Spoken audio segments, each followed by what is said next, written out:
Bom dia, alunos. Eu espero que todos estejam bem. Nós vamos principiar nesse momento, conforme pedido por alguns alunos, a correção da prova que ocorreu no dia 15 de junho, no caso, a prova de História.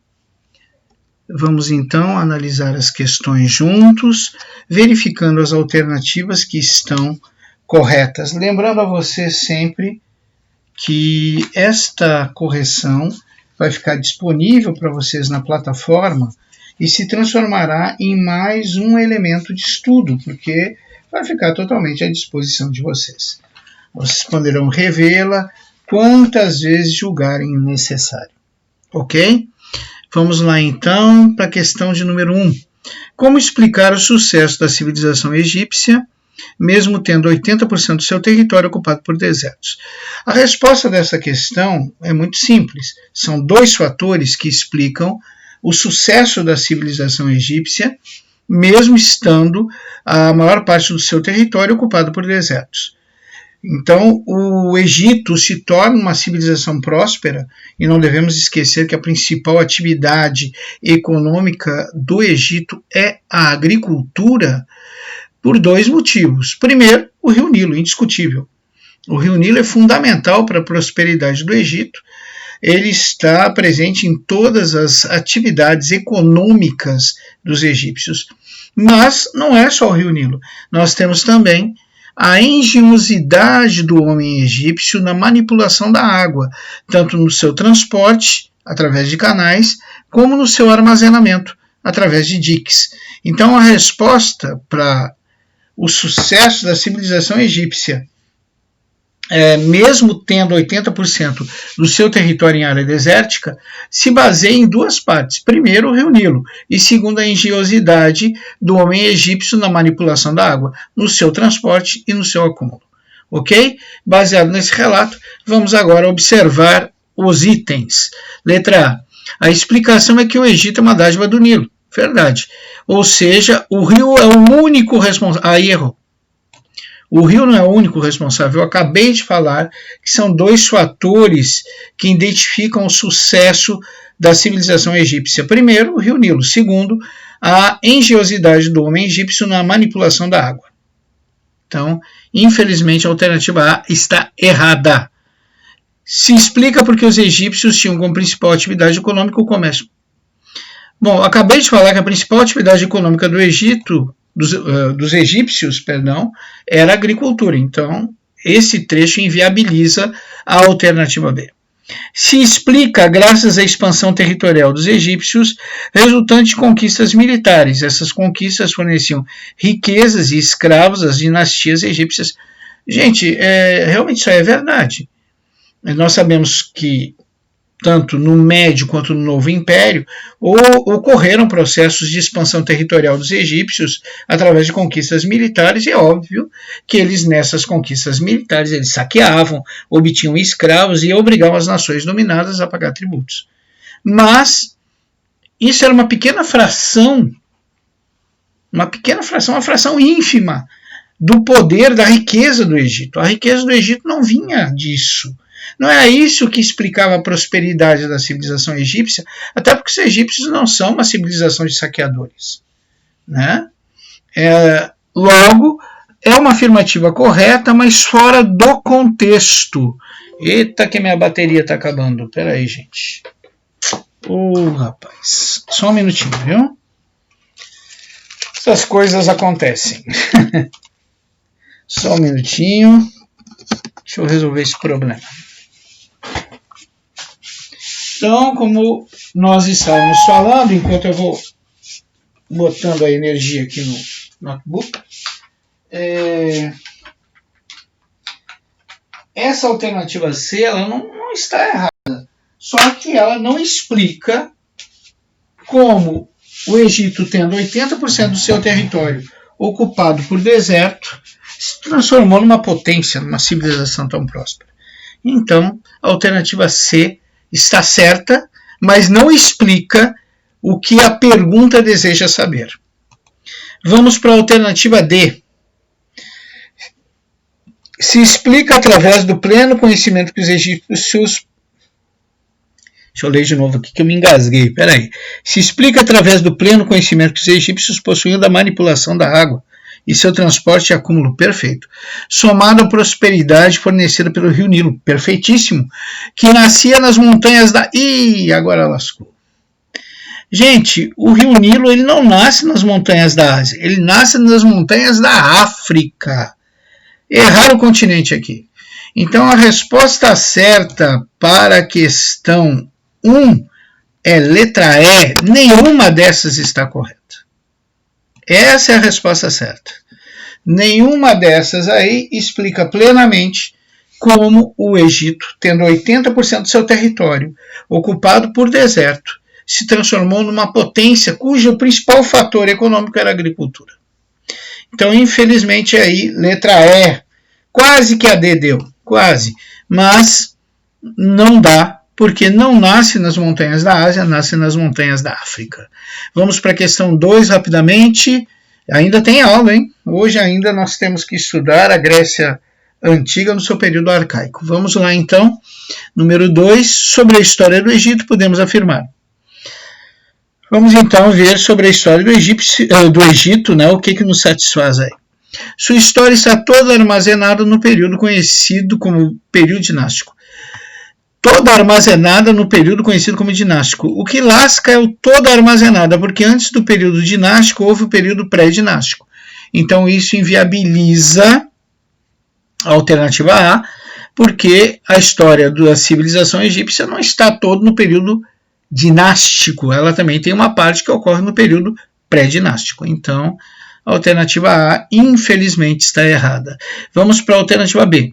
Antes do surgimento das dinastias, havia os nomos, que estavam concentrados em duas confederações, a Confederação do Alto e do Baixo Egito. Certíssimo, a B está certíssima. É verdade, existiam os nomos que acabaram se agrupando em duas confederações, a do Alto e do Baixo Egito. Perfeito. Então, por enquanto, a correta é a B. Será que existe uma mais correta? Vamos ver. Os nomarcas, no período conhecido como Antigo Império, foram totalmente eliminados por Menes. A gente sabe que não, né? A gente sabe que a influência dos nomarcas contra o poder dos faraós, ela se ameniza no período do Médio Império. Então, infelizmente, a C está errada. O Estado teocrático é aquele que se submete às normas de uma religião. Perfeito. Semelhante ao Estado asiático. Nada a ver. Estado teocrático tem a ver com sistema político. Estado asiático tem a ver com sistema produtivo. Estado asiático é aquele em que todos os bens de produção pertencem ao faraó. Então não tem nada a ver com o sistema político. Então, Estado teocrático não tem nada a ver com Estado asiático. Estado teocrático, sistema político. Estado teocrático, sistema político. Estado asiático, sistema produtivo. Então, nada a ver. Logo, a questão D também está errada. Se a D está errada, a única certa é a letra B de bola. B de bola é a resposta da questão de número 2. Vamos para a questão de número 3, gente. Para que o Estado fosse teocrático é fundamental. Estado teocrático é aquele que Estado e religião andam juntas, onde as normas de uma religião elas têm poder sobre a política, sobre a direção do Estado. Para que um Estado teocrático exista, um item é fundamental, que o seu líder supremo, ou ele seja um deus, ou um semideus, ou um descendente de um deus. Então, para que um Estado teocrático ocorra, tem que haver uma origem divina. Vamos ver se a gente encontra isso em alguma das alternativas. A crença na origem divina do faraó, a descendência Monra. Perfeito, matou de saída. A é a resposta correta. Né? Só existe Estado teocrático se houver crença em origem divina. Pronto, a A é a resposta. Mas vamos ver as outras. A plena participação. Não. Os sacerdotes, eles até querem ter plena participação no controle administrativo do Egito, mas o faraó nunca quis isso. Sempre foi combatido pelo faraó esse desejo dos sacerdotes. E o Estado teocrático, ele concentra todo o poder nas mãos do faraó de origem divina. Então, ele não quer participação de sacerdote. Então, a B está errada. A existência do politeísmo religioso. para perfeito controle da sociedade. O politeísmo religioso não tem nada a ver, né, com essa política que dá origem à teocracia. Está fora de contexto totalmente. O politeísmo é uma característica religiosa do povo egípcio.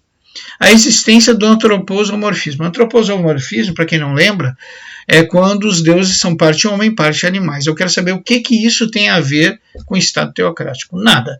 Então, sem sombra de dúvida, como a gente já havia deduzido, a resposta da 3 é a letra A. Então, 3, letra A. Vamos para 4. Sobre o Antigo Império, podemos afirmar características do Segundo Império, coisas que ocorreram no características do Antigo Império, coisas que ocorreram no Antigo Império. Tá certo? Vamos lá, então. Ocorreram as construções das grandes pirâmides. Corretíssimo. Foi no Antigo Império que ocorreram as construções das pirâmides de Quéops, Kéfera e Miquerinos. Ocorre a unificação do Egito. A unificação do Egito, ela tem a sua solidificação no Antigo Império. Né? A gente sabe que ela se solidifica no início do Antigo Império. Tá certo também. São construídos canais e diques. São construídos canais e diques no período do Antigo Império. Nós estudamos isso também. Nesse período ocorre o enfraquecimento do poder do faraó devido às constantes lutas contra os nomarcas. Nós falamos isso até numa questão anterior. Apesar da unificação do Egito ocorrer no período do Antigo Império, é o que dá início, né? A unificação do Egito é que dá origem às dinastias, consequentemente surge o período dinástico, consequentemente surge o Antigo Império. Então, apesar de ser verdade, né, devido às constantes lutas contra os nomarcas, isso é verdade, sem sombra de dúvida. O poder dos faraós, né, é enfraquecido também por essas constantes lutas, porque os nomarcas não queriam deixar o poder, eles queriam participar do poder, eles não queriam passar o seu poder para as mãos do faraó. Né? Então, se está tudo certo, só nos resta escolher a letra D. Todas estão corretas. Vamos para a próxima. Sobre o Médio Império. Aí ele quer saber coisas que aconteceram no Médio Império, fatos ocorridos no Médio Império. Vamos lá, então. Número 5. Sobre o Médio Império. Período de grande prosperidade devido à expansão territorial, resultante de conquistas militares. A gente sabe que essas conquistas militares e essa expansão territorial ocorreram no Médio e no Novo Império. Então a A está correta, encaixa, né? Está encaixado aí, né? Na letra A. A letra A está correta. Vamos lá para B. Período de enfraquecimento do Egito. Verdade. Até agora a gente é obrigado a concordar. Devido às revoltas camponesas que não aceitavam a prática da corvéria. Gente, isso é verdade. A prática da corvéria é o seguinte: o faraó determinava que na época em que os camponeses não podiam plantar nem colher, a época da cheia, né, do Rio Nilo, eles ficavam à disposição do Estado, à disposição do faraó, para trabalhar em obras públicas, de graça. E é óbvio que os nossos amigos camponeses não aceitavam essa prática de maneira alguma. Então, está correto. E também, terminando a afirmativa, também a revolta dos nobres que desejavam uma participação no poder. Verdade. Tanto é verdade que foi um dos fatores que facilitou a invasão dos Ixos, lembra?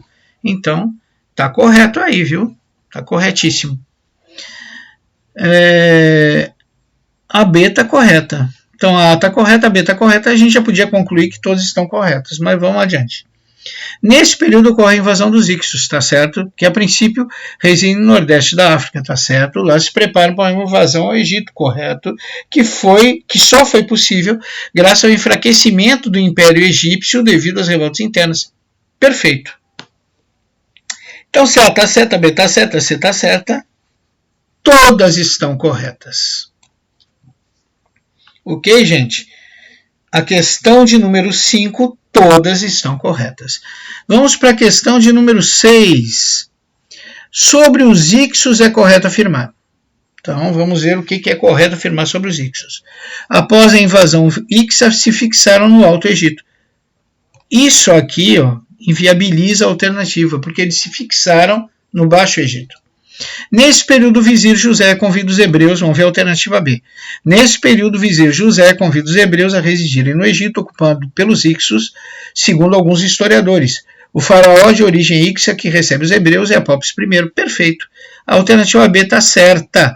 Vamos para a alternativa D. Os Ixos serão expulsos do Egito ainda em meados do Médio Império pelo faraó Amoses I. Erradíssimo, errou feio, errou rude. Está errado, a gente sabe que não foi Amoses I que fez esse negócio, né? E os Ixos não são expulsos nesse período também. Então vamos continuar. Além da invasão Ixa, houve tentativa de uma invasão núbia. Foram expulsos do Egito pelo Ramsés II. Olha, Ramsés II é famosão, é um dos faraós que melhor administrou o Egito. Templos maravilhosos, como de Karnak, foram construídos por ele, mas isso aí ele não fez, não. Então, mediante a tudo isso, nós concluímos que a resposta correta é a letra B de bola. Não esqueçam disso, a resposta correta da questão de número 6, B de bola. Vamos para número 7.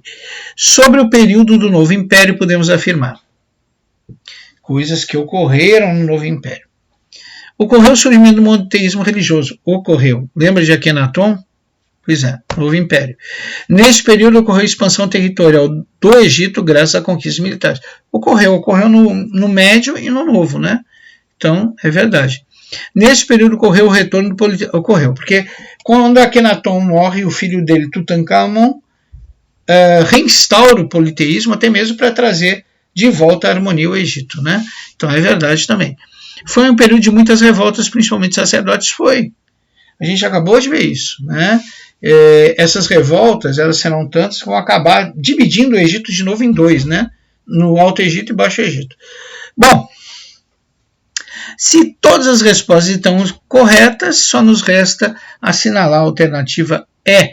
Todas estão corretas. 8. Sobre os faraós e suas realizações, podemos afirmar. Menes foi o primeiro faraó e acabou com a influência... Não acabou com a influência dos nomarcas, não. Nós vamos ver que a influência dos nomarcas vai até o Médio Império. Então, a A está errada. Infelizmente, a resposta A está errada. Akenaton, vamos para B. Akenaton acaba com o politeísmo, está certo. E a influência dos sacerdotes sobre o Egito, está certo. Mantendo apenas o culto a Aton e a Amon-Ra. Pior que não, ele só manteve o culto a Aton, por incrível que pareça, e foi isso que causou a maior indignação para o povo egípcio. Ele destruiu até o culto a Amon-Ra e aquela crença na descendência do faraó de Amon-Ra. Então, infelizmente, a B está errada também. Vamos para a letra C. Ramsés I, pai de Ramsés II, recebeu os hebreus. Não. Os historiadores dizem que quem recebeu os hebreus no Egito foi o faraó Apópis I, que inclusive tinha descendência íxa. Errado. Amoses I expulsa os núbios e Tutemés II os ixos. Está invertido, né? Tutemés II é que expulsa os núbios e Amoses I é que expulsa os ixos. Então aqui houve uma inversão aí, trocaram as bolotas, né? Se tudo está errado aí na questão de número 8, só nos resta assinalar a alternativa A. Nenhuma destas. Vamos para a 9. Ainda sobre o Novo Império, é incorreto. Cuidado, muita gente errou aí. Ele está querendo a errada, não acerta, gente. Então vamos lá. Vamos encontrar o item errado. A gente quer o item errado, o incorreto. Letra A. Nesse período, Ramsés II realiza uma excelente administração no Egito. Perfeito. Verdade. Letra B. Alguns estudiosos acreditam que a saída dos hebreus do Egito ocorre no governo de Ramsés II. Pior que é verdade. Muitos historiadores estudiosos acreditam que eles realmente saíram no governo de Ramsés II. Então a B está certa. Vamos para a C. Nesse período, a disputa entre sacerdotes e faraós, a gente está falando do Novo Império, fará o Egito se dividir novamente em dois reinos. Verdade. E foi isso, esse é um dos fatores que vai enfraquecer tanto o Egito, que a partir daí ele vai ser invadido por todo mundo, né? Vamos para o B. O D, aliás, perdão. Devido à divisão do Egito em dois reinos, olha, Bonitinho, tá certo.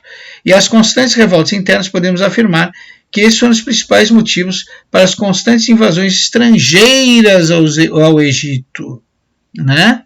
Devido à divisão do Egito em 2 reinos e às constantes revoltas internas, podemos afirmar que esses foram os principais motivos para as constantes invasões estrangeiras ao Egito. Então a 9, gente, sem sombra de dúvida, a letra D.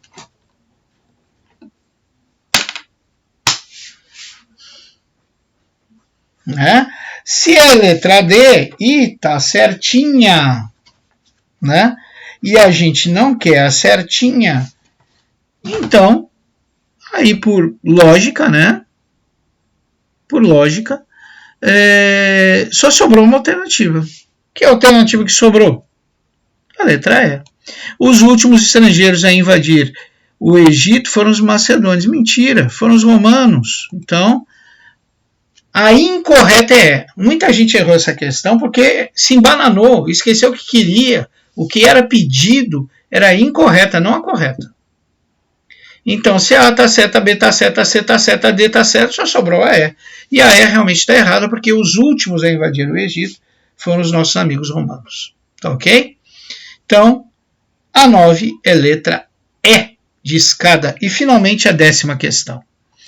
10ª questão. O Egito possui uma sociedade teocrática, logo a religião é de suma importância para o Egito.